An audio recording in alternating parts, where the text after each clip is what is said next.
Jadi hewan dan tumbuhan yang datang atau pergi itu harus ada buktinya, sertifikat sehat. Ada perbedaan ancaman pidananya. Kalau untuk domestik atau antar area di Indonesia itu ancaman pidananya penjara 2 tahun dan denda maksimum 2 miliar. Kalau untuk ekspor itu penjara 3 tahun dan denda maksimum 3 miliar. Impor yang paling besar itu 10 tahun dan maksimum 10 miliar. Petugas Stasiun Karantina Pertanian Kelas 1 Parepare menggagalkan penyelundupan 450 ekor burung pada Kamis sore. Ratusan ekor berbagai jenis burung ini ditemukan saat petugas karantina pertanian kelas 1 Parepare menggeledah sebuah truk di Pelabuhan Nusantara. Petugas menggeledah beberapa bagian dek kapal hingga ke kamar mesin yang diketahui membawa selundupan puluhan ekor burung jalak tanpa dokumen yang masuk ke kota Parepare. Sebanyak 400 burung jalak kerbau disita petugas Stasiun Karantina Pertanian Kelas 1 Parepare dari sebuah truk yang turun dari kapal KM Kirana yang bersandar di Pelabuhan Nusantara, Kota Parepare.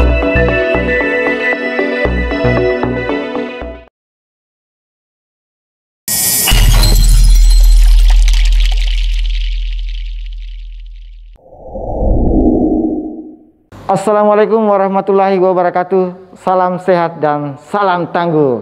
Ya, sahabat TV Pare, kita berjumpa lagi di podcast dengan tema yang tema yang berbeda. Kali ini podcast kita kali ini akan membahas persoalan ini, maraknya penyelundupan burung jalak, khususnya jenis jalak kerbau.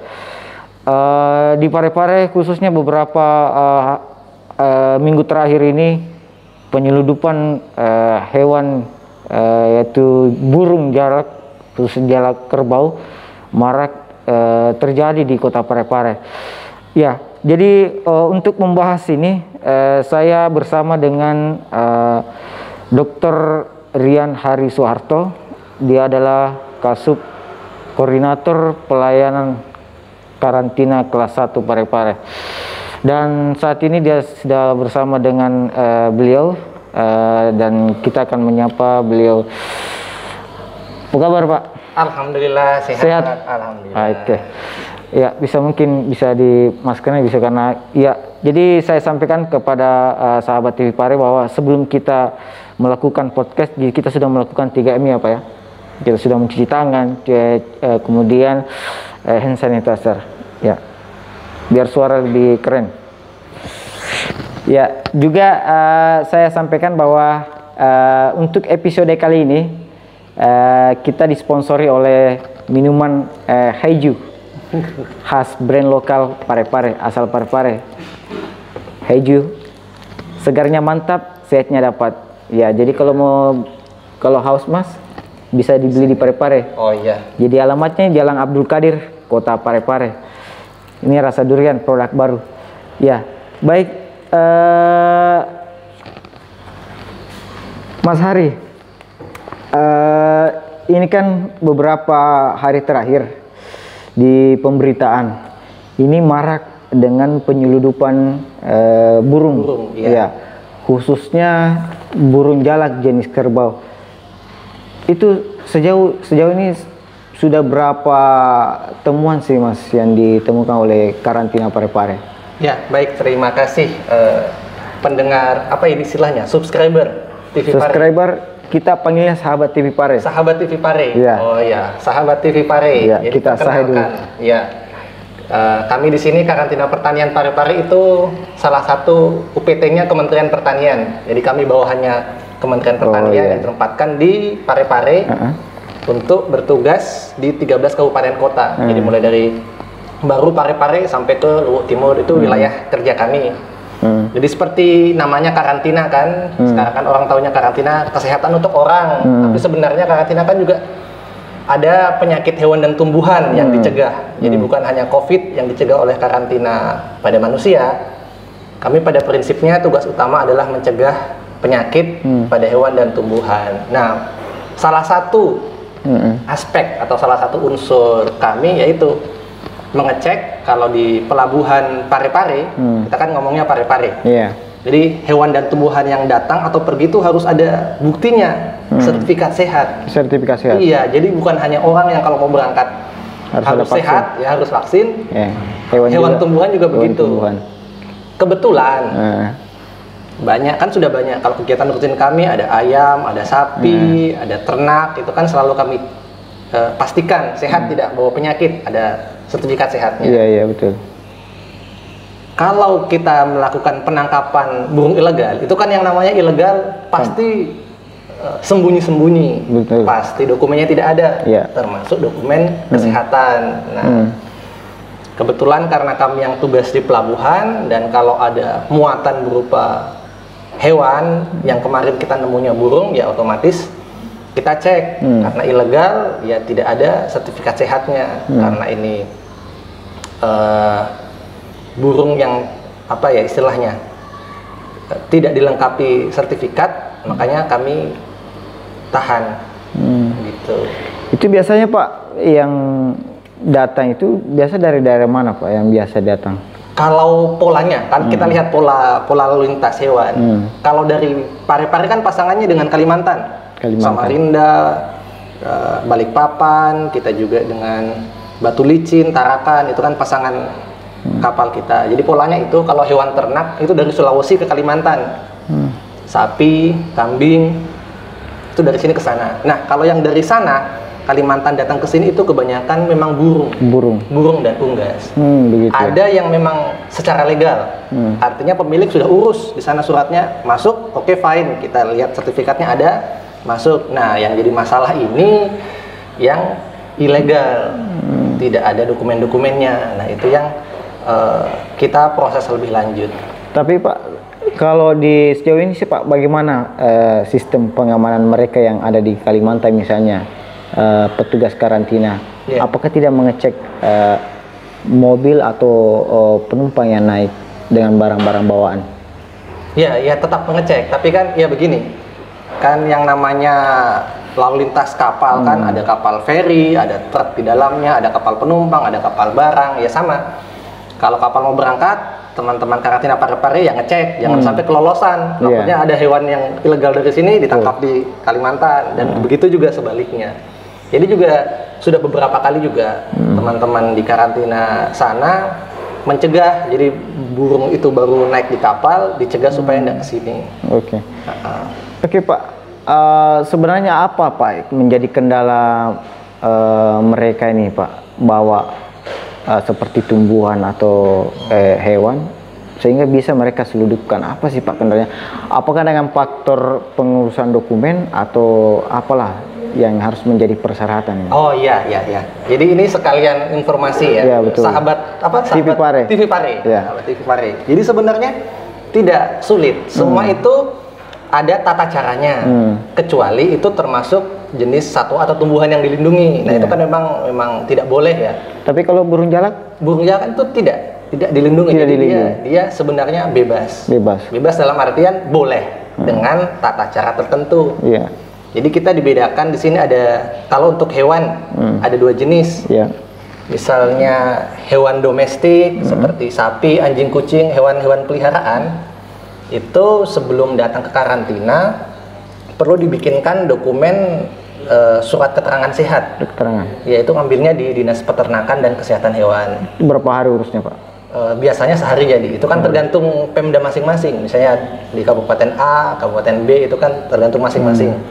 Itu kalau untuk hewan ternak atau hewan kesayangan. Nah, untuk satwa liar, kayak burung-burung jalak itu kan satwa liar, dia butuhnya itu dokumen konservasi, SATSDN namanya. Itu ngurusnya di Balai Konservasi Sumber Daya Alam masing-masing. Itu kalau fungsinya surat itu adalah mereka mengidentifikasi ini hewan dilindungi atau bukan, satwa dilindungi atau bukan.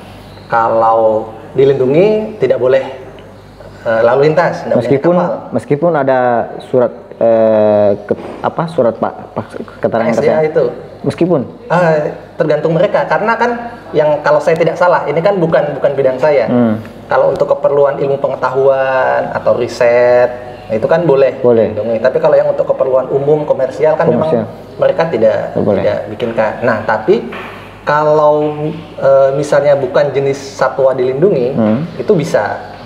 Ya, bisa. Makanya selama ini kita selalu kita selalu arahkan edukasi, uruslah di sana dengan legal. Mungkin kalau mereka mau mengirim untuk keperluan komersial ya, kan pasti ini kalau dikirim puluhan, ratusan ekor kan tidak mungkin untuk dipelihara sendiri. Pasti untuk komersial kan, dijual. Nah, itu bisa saja. Jadi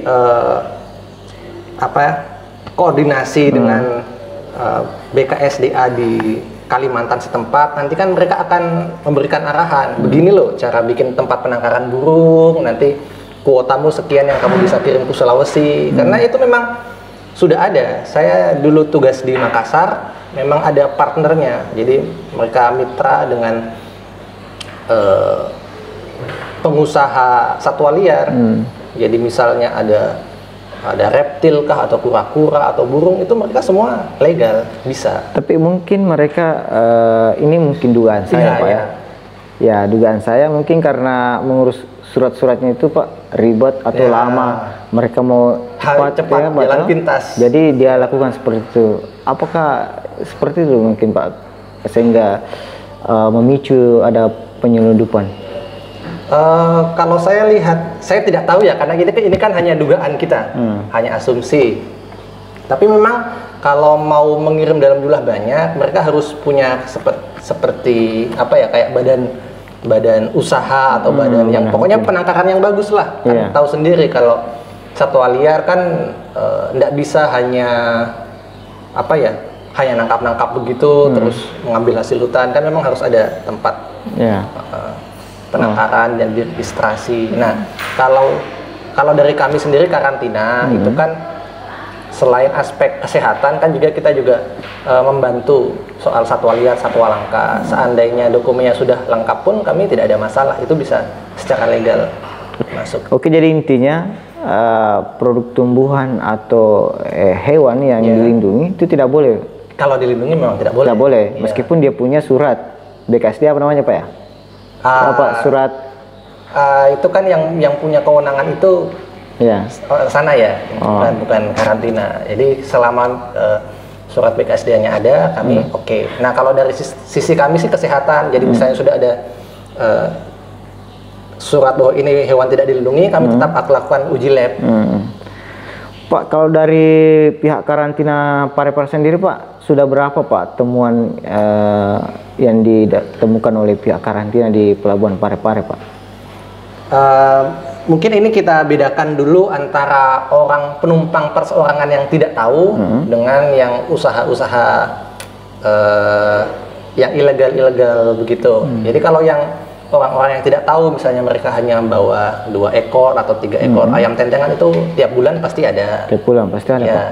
Kan yang namanya penumpang kan kita kasih tahu penumpang A hari ini, nanti sore penumpangnya lain, besok lain lagi. Tapi kalau yang untuk dalam jumlah besar itu kalau tidak salah sudah sekitar 5 atau 6 kali. 6 kali? Iya, selama tahun ini. Selama tahun ini Pak? Selama tahun 2021. Didominasi apa Pak? Kebanyakan burung jalak kerbau. Burung jalak kerbau. Iya. Berarti tinggi memang Pak ya, burung jalak kerbau. Iya, sepertinya peminatnya banyak. Sepertinya burung jalak kerbau menjanjikan Pak usaha, sehingga mereka menyelundupkan mungkin Pak ya. Iya. Kalau dari taksiran Bapak sudah ada tahu Pak berapa harga burung jalak? Kebetulan saya tidak mengamati ya, tapi kalau saya dengar dari teman-teman ya sekitar mungkin 100-an ribu di sini harganya. Wah, 100 ribu. Yang kemarin temuan terakhirnya ada berapa ratus Pak kemarin? Sekitar 440 ekor. 400, berarti kali 100 itu. Kali 100 ribu sudah lumayan. Wah, luar biasa.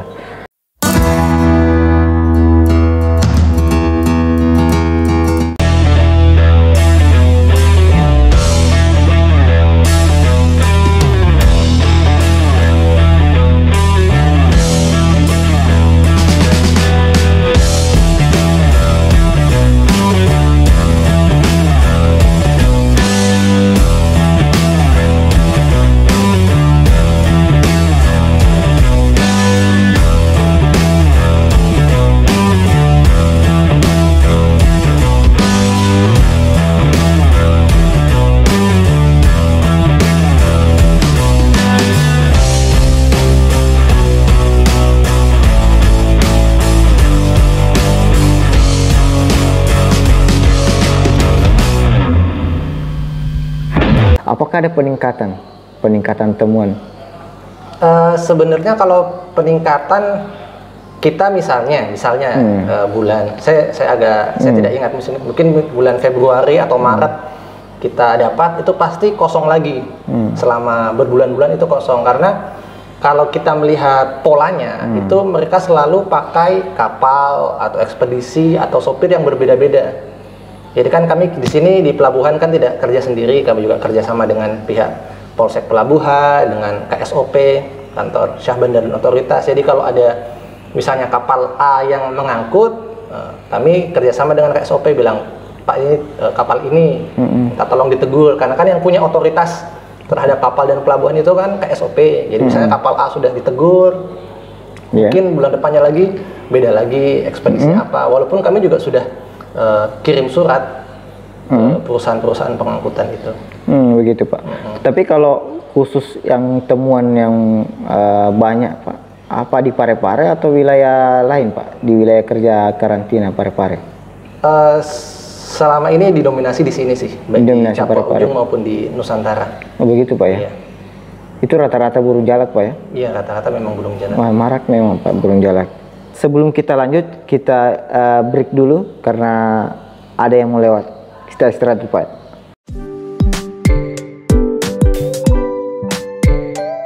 Hai Sobat Heju, untuk meminimalisir penyebaran COVID-19, kali ini di outlet kami kalian bisa drive-thru loh, tanpa harus turun memesan dari kendaraan Anda.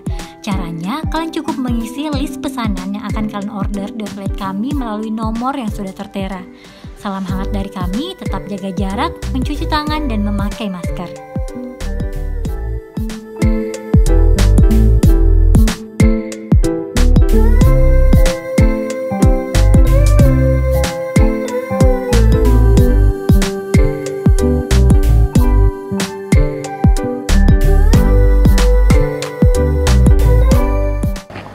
Oke, baik, kita kembali lagi ke podcast kami di episode maraknya penyeludupan burung jalak. Ya, jadi teman-teman kalau haus siang-siang minumnya Haiju.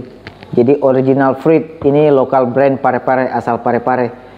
Ya, Mas, bagaimana Mas rasanya setelah minum begini Mas? Wah, segar, apalagi kan panas-panas ini. Wah, siang-siang. Di ruangan panas atau suasana di luar panas, Pak? Suasana di luar kan tadi habis dari luar masuk sini minum ini. Oh, saya kira di dalam ruangan panas, Mas. Tapi memang segar, Mas ya. Segar. Rasa apa ini, Mas? Apa ini? Rasanya durian. Saya kira Mas tidak bisa bedakan rasa, Mas. Oke, ya, segarnya mantap, sehatnya dapat. Oke, kita kembali ke pertanyaan selanjutnya nih Mas. Tapi kita ya, burung jalak memang menjanjikan Mas ya. Karena menjanjikan itu sehingga mudah dengan penyelundupan. Tapi memang tidak ada kesulitan saat mengurus dokumen-dokumen perlintasan untuk tumbuhan dan hewan itu Mas. Dari kami sih tidak ada ya, karena semua kami punya SOP yang jelas, waktu pelayanan jangka waktu yang jelas. Yang penting dari kami asalkan sehat, kami cek uji lab. Kan kami di sini prioritasnya adalah pencegahan penyakit. Misalnya kalau pada burung, artinya kan utamanya adalah virus flu burung. Sama dengan orang. Kalau orang kan misalnya di swab COVID, ambil darah, kami juga sama. Kami juga cek beberapa penyakit, kami ada lab juga. Kalau secara kesehatan oke, tidak bawa penyakit dan memang itu bukan jenis yang dilindungi, ya silahkan berangkat. Oke. Pak Rian, ini kan karantina sudah temukan beberapa temuan-temuan Pak, misalnya yang tidak punya dokumen. Nah, selanjutnya hasil temuan itu diapakan Pak? Ya, jadi kami di karantina itu ada step-step. Jadi alur tindakan namanya 8P, ada pemeriksaan, pengasingan, pengamatan, dan lain-lain. Jadi kalau ini statusnya barang yang masuk. Kalau tanpa dokumen itu kami akan menolak. Menolak itu maksudnya dikembalikan ke daerah asalnya. Jadi keluar dari Parepare, jangan masuk karena kamu tidak punya status legal, tidak punya sertifikat, kembali. Nah, pengembalian ini tanggung jawabnya diberikan kepada pemilik. Nah, kalau pemilik tidak mau atau pemilik tidak ditemukan, gini saja, kita suruh balik ke Kalimantan. Seandainya tidak dikembalikan segera, itu kami ada yang namanya opsi pemusnahan. Pemusnahan itu ya dimusnahkan. Seperti apa musnahnya? Kalau, dibakar ya, atau ya, yang biasanya sih kalau pemusnahan itu kita ke produk hewan, misalnya daging atau apa itu kan bisa dibakar terus dikubur. Nah, tapi kalau untuk hewan kan ini lebih banyak pertimbangannya ya kalau mau dimusnahkan. Jadi di UU kami yang baru itu UU nomor 21 tahun 2019 tentang karantina hewan, ikan dan tumbuhan, itu apabila pemilik tidak mampu atau tidak mau mengembalikan itu menjadi barang yang dikuasai oleh negara. Jadi kami pelihara di sini. Nah, untuk yang kemarin-kemarin misalnya burungnya jumlahnya banyak, kan kami di sini tidak punya fasilitas yang cukup untuk pelihara ratusan ekor burung, kasih makan, maintenance dan sebagainya. Makanya buka saja, Mas. Apa? Buka kebun binatang. Kebun binatang ya. Supaya jadi destinasi wisata baru, karantina. Nah, itu nanti kan kita melampaui kewenangan. Kan bisa diatur, bisa diintervensi dengan pariwisata. Iya. Makanya kalau yang sudah dalam jumlah banyak begitu dan pemiliknya kita tidak tahu, kami kerjasama dengan BKSDA. Kan mereka kan lebih tepat, Kementerian Lingkungan Hidup dan Kehutanan. Kami selalu bikin acara berita serah terima dan kami kasih ke mereka. Nah, nanti mereka sudah terserah mereka apakah mereka mau pelihara, kan mereka punya juga tempat penangkaran di sini atau dilepas liarkan langsung di hutan. Biasanya sih di hutan Batu Kiki di situ. Oh, jadi kalau temuan BB-nya dilepas liarkan biasanya. Iya, dilepas liarkan. Itu cara pemusnahannya. Sebenarnya itu bukan cara pemusnahan ya. Itu yang cara dari berbagai pertimbangan kan, dari segi karena ini makhluk hidup, kemudian pemiliknya juga kita tidak tahu, karena kan yang selama ini kita intervensi hanya apa ya istilahnya kurir. Kurir. Kayak kemarin yang hari Kamis kemarin kan kita ada di pelabuhan, itu kan masih ada sopir truknya di situ yang bawa burung. Tapi terus bagaimana kalau dari sisi hukumnya nih, Mas? Oh iya. Apa tidak ada koordinasi dengan pihak kepolisian untuk menangani penyelundupan ini, kan termasuk pelanggaran hukum? Iya, betul. Betul. Ya, ini pertanyaannya menarik ini. Ya. Jadi kalau di UU kami memang ada ketentuan pidananya bahwa kalau jadi bervariasi ya. Kalau pelanggaran impor itu yang paling berat karena kan risikonya tinggi. Bawa penyakit dari luar negeri yang belum ada di Indonesia, hewan itu jadi ancaman pidana dengan penjaranya paling berat. Kalau untuk antar area kalau tidak salah itu saya agak lupa apakah 2 tahun atau 3 tahun begitu, 2 atau 3 miliar. Nah, tapi kita ada dua aspek ya, aspek teknis dan aspek penegakan hukum. Selama itu masih bisa ditangani aspek teknis, dalam hal itu bisa ditolak atau bisa diserahkan ke BKSDA, dan yang punya itu relatif mau bekerja sama, kooperatif, maksudnya tidak melawan kan, tidak apa istilahnya ya, kan tahu sendiri mungkin ada orang yang melawan atau apa, mereka tidak kooperatif. Nah, itu baru kita bisa mempertimbangkan melangkah ke jalur hukum. Tapi selama masih bisa ditangani dalam hal teknis, penolakan atau seperti kemarin penyerahan ke BKSDA, kami teknis. Tapi kok bisa lolos, Pak, dari Kalimantan?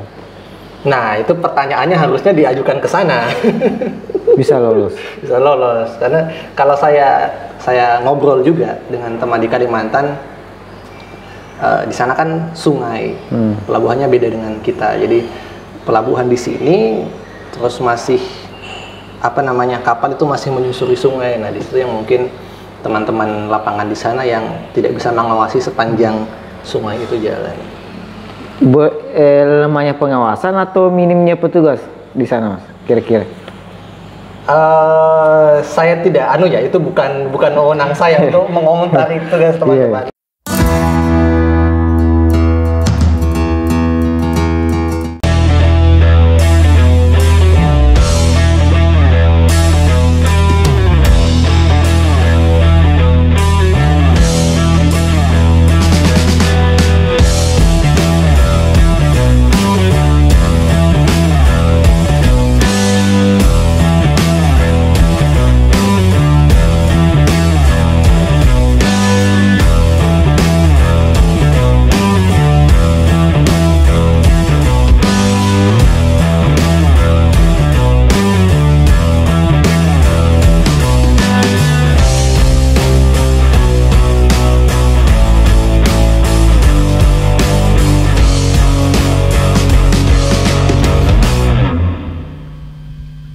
Iya kan bawa kurir, supir sini, supir ya, supir.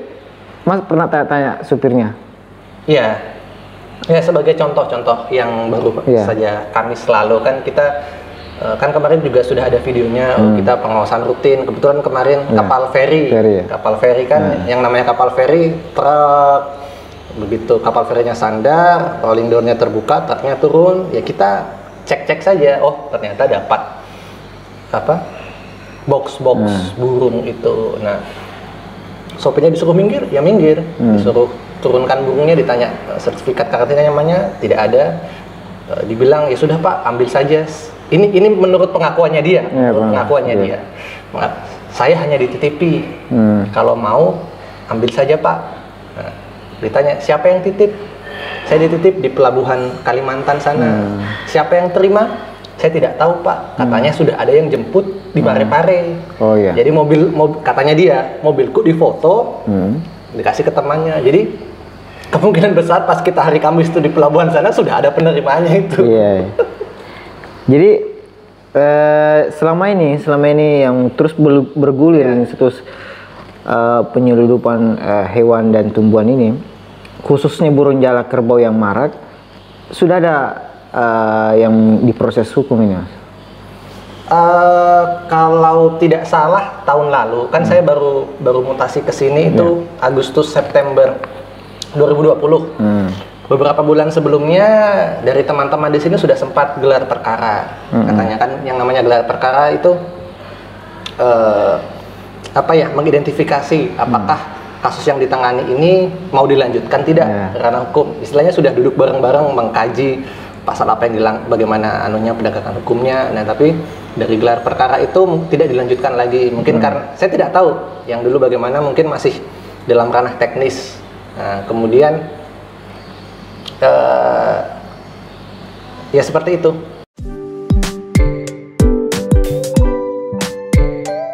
Hai Sobat Heju, untuk meminimalisir penyebaran COVID-19, kali ini di outlet kami kalian bisa drive-thru loh, tanpa harus turun memesan dari kendaraan Anda. Caranya, kalian cukup mengisi list pesanan yang akan kalian order di outlet kami melalui nomor yang sudah tertera. Salam hangat dari kami, tetap jaga jarak, mencuci tangan, dan memakai masker.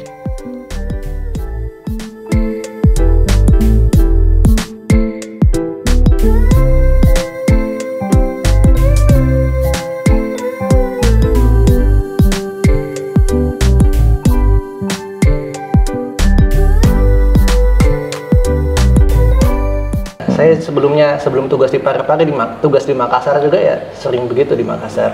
Tapi kalau saya lihat di pemberitaan Parepare yang lebih lebih bunyi pemberitaannya. Belum lagi yang narkotikanya, belum lagi barang-barang Malaysianya, Parepare yang lebih. Oh, berarti medianya Parepare lebih top ini. Ya, bisa jadi ya. Mereka lebih intens menguliti dia. Nah, bagaimana ketegasan karantina dalam merantas atau mencegah daripada penyelundupan tumbuhan dan hewan ini, Mas? Ya kan kita kalau yang namanya mencegah kan ada yang preemptif, preventif.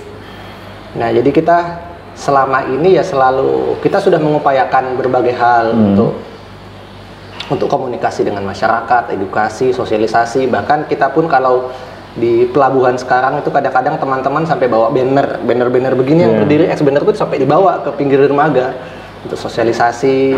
Jadi komunikasi dengan instansi terkait juga, semua instansi kepelabuhanan termasuk dengan dinas Pemda. Ya sudah begitulah. Jadi ketegasannya itu sebatas bentuk sosialisasi, Mas ya? Kalau ketegasan sih kami misalnya ada, saya tidak mau sebut lah, sudah ada beberapa kapal di sini kan yang kami juga minta bantuan ke KSOP tadi untuk dalam tanda kutip mengultimatum pihak kapal. Jadi kalau sekali lagi didapat bawa hewan ilegal, minta tolong ke KSOP untuk melakukan sesuatu terhadap kapalnya, karena kan dari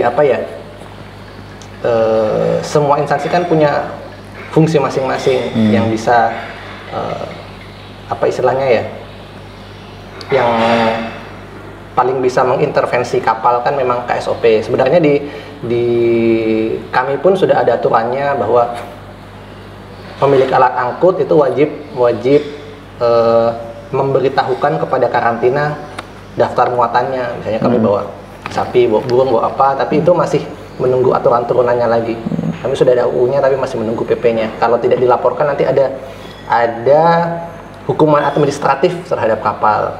Tapi itu belum ada detail uraian anunya. Jadi kapal yang tiba dari Kalimantan turun di Parepare itu Mas, ada pemberitahuan bahwa ada hewan ini yang turun, ada hewan ini. Ya itu kewajiban kapal. Jadi misalnya kalau dalam konteks yang lebih besar, misalnya kapal kontainer, itu kan mereka kapal kontainer punya apa istilahnya ya, punya daftar muatan, misalnya kontainer. Saya ceritain tidak apa-apa ya pengalaman saya di Makassar. Iya ya. Jadi misalnya kontainer itu kontainer ini memuat daging beku, kontainer ini memuat bawang merah, kontainer ini apa. Jadi mereka sudah lapor semua isi muatan. Satu kapal itu dilaporkan semua ke karantina. Nah mungkin ini yang belum ya PR kami ke depannya lah, bagaimana supaya setiap kapal yang baik mau datang ataupun berangkat itu melaporkan isi muatannya. Oh, jadi bentuk ketegasan tadi itu Mas dari pihak karantina ada memberikan ultimatum kepada pihak pemilik kapal ya Mas? Ya, jadi kami memang ada hukuman administratif di UU kami kan. Kami habis ganti UU yang baru terbit tahun 2019. Di situ memang ada kewajiban bagi pemilik alat angkut, di sini kan kapal, itu wajib memberitahukan isi muatannya. Kalau tidak, ada hukuman administratif. Nah, tapi hukuman administratif itu seperti apa belum diuraikan lebih lanjut. Jadi kami masih menunggu dari pusat. Kalau untuk penegakan hukum sih di karantina lain ya itu sudah sering. Jadi beberapa hari terakhir ini temuan-temuan belum ada yang diproses hukum Mas ya? Ya karena yang karena pemiliknya kalaupun misalnya kita siapa tahu kita punya info atau apa juga atau pemiliknya tidak ditemukan. Ya. Karena yang kemarin pun itu kami sudah wawancara, dia kooperatif, dia kasih KTP-nya lah. Dia kasih nomor HP-nya, bilang Pak kalau saya mau diminta keterangan saya siap. Karena apa memang Mas yang susah di karantina untuk mengurus sebuah dokumen? Sebetulnya tidak ada yang susah ya. Yang penting kayak yang namanya setiap kantor pelayanan pemerintah kan punya prosedur ABC yang harus diikuti. Misalnya kita mau ngurus KTP harus bawa A, harus bawa. Jadi itu saja sih. Sahabat TV Pare, jadi tidak ada yang susah di karantina. Jadi mau mengirim bawa tumbuhan apa, mau bawa hewan apa, bisa Mas, selama itu memiliki dokumen. Ya. Dokumen mengurus di karantina mudah dan tidak menyita waktu lama maksudnya. Iya, jadi terkecuali kalau tumbuhan dan hewan itu dilindungi, itu tidak boleh. Tidak boleh meskipun memiliki dokumen hanya untuk kepentingan penelitian. Ada satu tambahan lagi sebenarnya. Apa itu? Jadi misalnya begini, kan yang namanya karantina kita minum dulu Mas. Oh iya siap. Yang namanya karantina kan selalu asosiasinya dengan penyakit. Contoh salah satu penyakit flu burung lah, karena kita sedang bicara burung. Jadi kita di Pulau Sulawesi itu kan endemis, maksudnya itu sudah banyak virus flu burung di sini. Jadi kita tidak boleh mengirim burung atau ayam atau unggas lainnya ke wilayah Indonesia yang sudah bebas flu burung. Misalnya di Papua, di Maluku Utara, itu daerah sana sudah bebas flu burung. Jadi itu walaupun hanya ayam biasa, hanya ayam tentengan, ayam kampung, itu tidak boleh ke sana. Itu pengecualian lagi. Kalau misalnya penyakit anjing atau penyakit kucing, rabies, itu kita di sini di Sulawesi itu sudah banyak virus rabiesnya, kita tidak boleh kirim kucing, anjing ke Papua. Ya begitu ya. Jadi selain itu ada faktor penyakit lagi. Nah ini kalau mau diulik lagi banyak cerita menarik ini bahwa status penyakit itu ternyata sangat berpengaruh terhadap perdagangan internasional. Misalnya begini,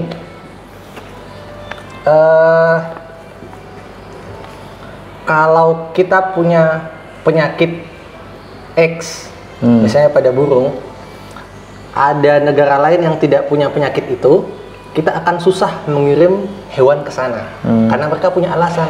Negaraku tidak mau dimasuki penyakit dari Indonesia. Nah, begitu sebaliknya, kalau kita bisa pastikan negara kita bebas suatu penyakit, itu kita bisa dengan mudah mengirim barang apapun ke negara lain. Nah, itu fungsi lainnya dari karantina di situ. Misalnya kita mau kirim sarang burung walet ke Cina, atau kirim misalnya porang yang sedang ngetren, atau ngirim komoditas lain, manggiskah atau kopi atau apa, itu kan kita harus punya keyakinan. Di sini fungsinya karantina, bahwa komoditas yang akan kita kirim itu bebas penyakit, supaya negara tujuan itu mau menerima. Itu juga sebaliknya, kita punya senjata, kita bisa menahan impor dengan alasan penyakit. Saya tidak mau impor katakanlah jagung atau apa, atau kelapa dari negaramu karena negaramu itu banyak penyakitnya. Nah, itu salah satu fungsi economic toolsnya karantina. Iya. Salah satu yang menjadi faktor itu karena sangat menjanjikan mungkin ya. Karena nilai per ekornya itu diperkirakan 100.000 per ekor. Ya. Mungkin alasan mereka untuk tidak mengurus dokumen mungkin karena alasan tidak mau pusing, tidak mau ribet, atau tidak mau menunggu.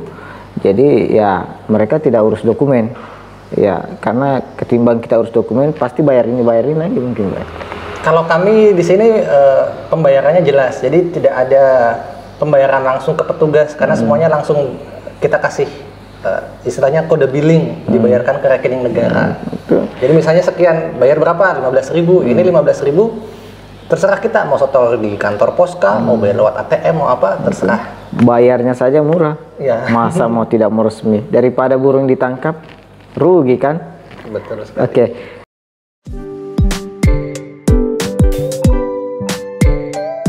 Hai Sobat Heju, untuk meminimalisir penyebaran COVID-19, kali ini di outlet kami kalian bisa drive-thru loh, tanpa harus turun memesan dari kendaraan Anda. Caranya, kalian cukup mengisi list pesanan yang akan kalian order di outlet kami melalui nomor yang sudah tertera. Salam hangat dari kami, tetap jaga jarak, mencuci tangan, dan memakai masker.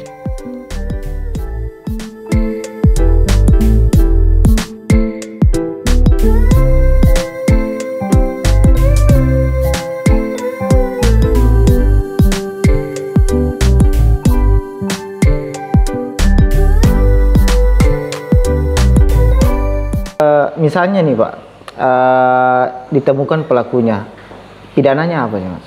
Ya, jadi kalau ada, kita menyebutnya sih pelanggaran persyaratan karantina. Karena persyaratan karantina ada 3. 1, punya sertifikat kesehatan.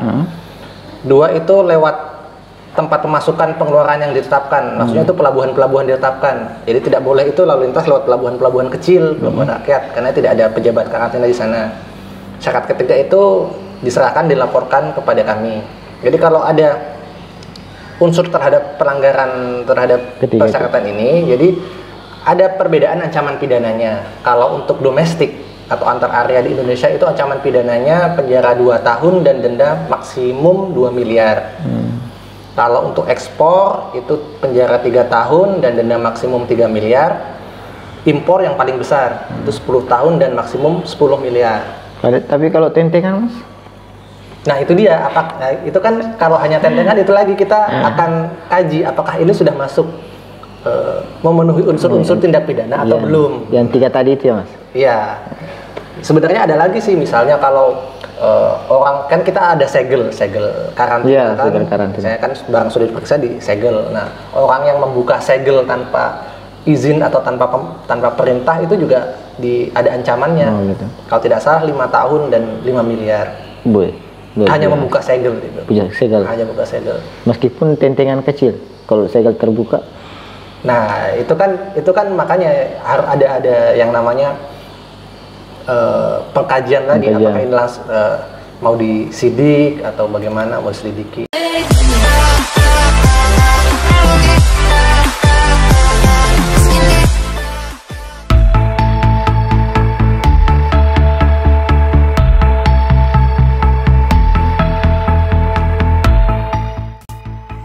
Halo Sobat TV Pare, mau belanja HP smartphone? Di F3 Store aja, Jalan Andi Makassau, Kota Parepare.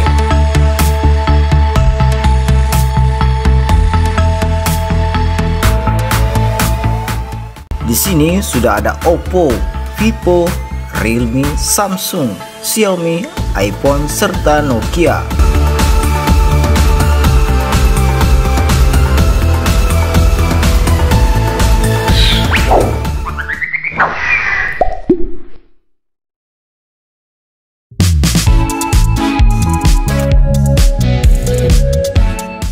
Keunggulan belanja di F3 Store, semua produk handphone yang dibeli dijamin bergaransi resmi dan free pindah data dari HP lama ke HP baru.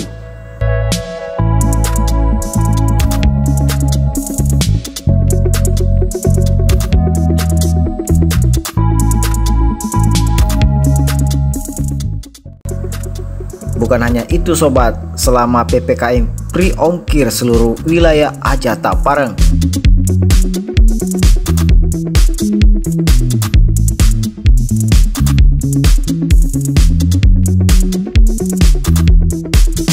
Jadi tunggu apa lagi? Ayo belanja smartphone di F3 Store.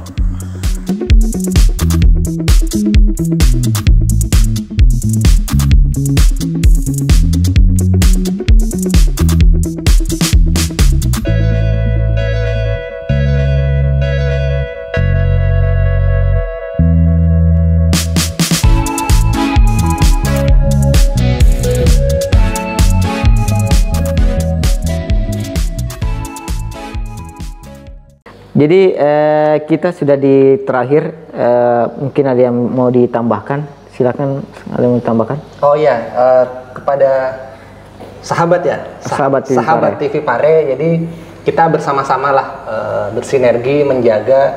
Kalau sekarang zamannya COVID, ya sama kita bersama-sama menjaga kesehatan baik orang, hewan ataupun manusia, karena sekitar lebih dari 60% penyakit pada manusia itu asalnya dari hewan. Ya. Ya, jadi kalau kita bisa mencegah penyakit-penyakit pada hewan dan tumbuhan, itu pasti efeknya akan kembali ke kesehatan kita sendiri. Terima kasih banyak ini kepada TV Pare. Ya, jangan lupa di-subscribe Mas. Sudah. Jangan dibagikan ya.